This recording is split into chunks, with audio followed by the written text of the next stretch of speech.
So নমস্কাৰ বন্ধুসকল, আজি আমি আলোচনা কৰিম অসমৰ সকলোতকৈ ডাঙৰ চহৰ আৰু ৰাজধানী হোৱাৰ লগে লগে সমগ্ৰ উত্তৰ-পূব ভাৰতৰ বৃহৎ চহৰ গুৱাহাটীৰ বিষয়ে আৰু জানিম এইখন চহৰৰ ৰহস্যময় তথ্যৰ বিষয়ে। কিন্তু ভিডিঅটো আৰম্ভ কৰাৰ আগতে যদি আপুনি আমাৰ বিপুলফেক্ট চেনেলটো সাবস্ক্ৰাইব কৰা নাই তেনেহলে সোনকালে চেনেলটো সাবস্ক্ৰাইব কৰি লওক আৰু কাষত থকা বেল আইকনটো ক্লিক কৰক। গুৱাহাটী ভাৰতবৰ্ষৰ কম সময়ৰ ভিতৰত ডেভেলপ হোৱা এখন চহৰ আৰু এই চহৰখন ব্ৰহ্মপুত্ৰ নদীৰ কাষত অৱস্থিত হোৱাৰ বাবে এই চহৰখনক আৰু আকৰ্ষিত কৰি তুলিছে। চহৰখনৰ চাৰিওফালে পাহাৰ আৰু নদীয়ে আৱৰি ৰাখিছে। গুৱাহাটীক প্ৰথমে প্ৰাগজ্যোতিষপুৰ নামেৰে জনা গৈছিল। গুৱাহাটীৰ চহৰখন 328 বৰ্গ কিলোমিটাৰত বিস্তৃত হৈ আছে। গুৱাহাটীৰ জনসংখ্যা ঘনত্ব ভাৰতবৰ্ষৰ বাকী ৰাজ্যবোৰতকৈ বহুত কম। 2011 চনৰ লোকপিয়ল অনুসৰি গুৱাহাটীৰ জনসংখ্যা 9,62,334 জন।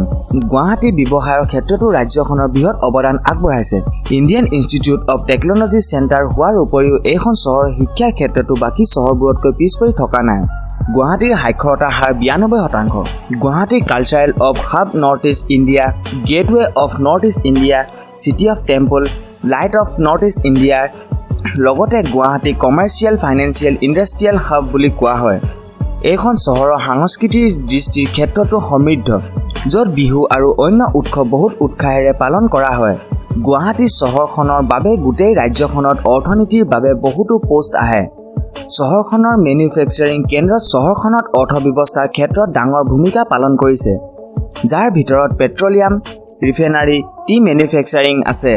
অসম হৈছে পৃথিৱীৰ সকলোতকৈ অধিক চাহ উৎপাদন কৰা ৰাজ্য। Assam branch T association head quarter গুৱাহাটীতে অৱস্থিত আৰু গুৱাহাটী দিছপুৰত অৱস্থিত গুৱাহাটী টি অকশ্যন চেণ্টাৰ পৃথিৱীৰ বৃহৎ অকশ্যন চেণ্টাৰ। আন্তঃগাঁথনিৰ ক্ষেত্ৰত গুৱাহাটী দেশৰ সকলো ৰাজ্যৰ লগতে খাপ খাই আছে। ইয়াত উত্তৰ-পূব ভাৰতৰ সকলোতকৈ ডাঙৰ ৰেলৱে ষ্টেচন আৰু উত্তৰ-পূব ভাৰতৰ ৰেলৱে হেড কোৱাৰ্টাৰ গুৱাহাটী মালিগাঁৱত অৱস্থিত। গুৱাহাটীৰ লোকপিয়ল গোপীনাথ বৰদলৈ আন্তঃৰাষ্ট্ৰীয় বিমানবন্দৰ ভাৰতবৰ্ষৰ 8 নম্বৰ স্থান দখল কৰা সকলোতকৈ ডাঙৰ বিমানবন্দৰ।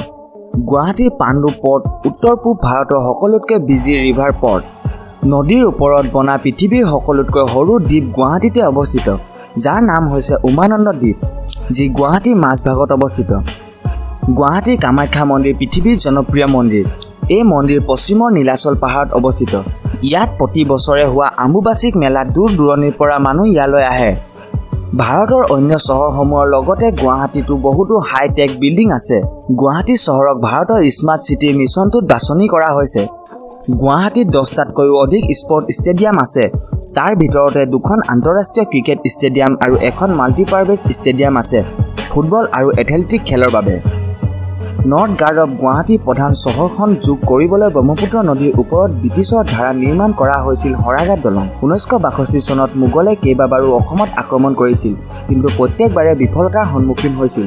গুৱাহাটীত সমগ্ৰ উত্তৰ-পূব ভাৰতৰ মানুহ ইয়াত বসবাস কৰে, সেইবাবে গুৱাহাটীত বিভিন্ন ভাষা কোৱা হয়। কিন্তু এই চহৰখনৰ মুখ্য ৰূপত আছামিজ, হিন্দী আৰু বেংগলী ভাষা কোৱা হয়। গুৱাহাটীতো অল্ড ক্লাছ টেম্পত ফাইনেন্সিয়েল উপলব্ধ কৰিবলৈ মেট্ৰ' ৰেলৰ নিৰ্মাণ কৰা হৈছিল। পৰ্যটকৰ বাবে গুৱাহাটী ধুনীয়া গন্তব্য স্থান। চহৰখনৰ চাৰিওফালে সেউজীয়া পাহাৰেৰে আৱৰি আছে আৰু আনফালে বৈ যোৱা বিশাল ব্ৰহ্মপুত্ৰ নদীয়ে চহৰখনক আৰু আকৰ্ষিত কৰিছে। গুৱাহাটী চহৰৰ মনোমোহা নাইট লাইফ আৰু কলা সংস্কৃতিৰ বাবেও জনাজাত। চহৰখনত বিভিন্ন পবিত্ৰ স্থান আৰু প্ৰাচীন মন্দিৰৰ জনসংখ্যা অধিক। তাৰ উপৰিও গুৱাহাটী চহৰখনত বহুতো পৰ্যটন স্থানেৰে ভৰি আছে। ইয়াত থকা পবিত্ৰ কামাখ্যা মন্দিৰলৈ আহি কামাখ্যা মন্দিৰৰ দৰ্শন নকৰি যদি আপুনি উভতি যায় তেনেহ'লে আপোনাৰ ভ্ৰমণ আধৰুৱা বুলি কোৱা হয়। ইয়াৰ লগতে ধাৰ্মিক মন্দিৰ যেনে উমানন্দ মন্দিৰ, নৱগ্ৰহ মন্দিৰ, বৈশিষ্ট্য আশ্ৰম, বালাজী মন্দিৰ আদি দৰ্শন কৰিব পাৰিব। ইয়াত চিৰিয়াঘৰ, অসম ৰাজ্যিক সংগ্ৰহালয়, Sankardev কলাক্ষেত্ৰৰ Hajo Poa, Mecca, Deepor Beel, Chandubi lake, Auckland, doctor Bhupen Hazarika সমাধি ক্ষেত্ৰ আদি চাবলগীয়া স্থান। আৰু ইয়াত ব্ৰহ্মপুত্ৰ নদীৰ কাষৰ পৰা আপুনি চহৰখনৰ সৌন্দৰ্য উপভোগ কৰিব পাৰিব। বন্ধুসকল, এয়াই আছিল গুৱাহাটী চহৰৰ বিষয়ে। আৰু আপুনি কেতিয়াবা গুৱাহাটীলৈ গৈছে নেকি? কমেণ্ট ছেকশ্যনত কমেণ্ট কৰি জনাব। আজিৰ ভিডিঅ'টো ইমানতে সামৰণি মাৰিছোঁ। ধন্যবাদ।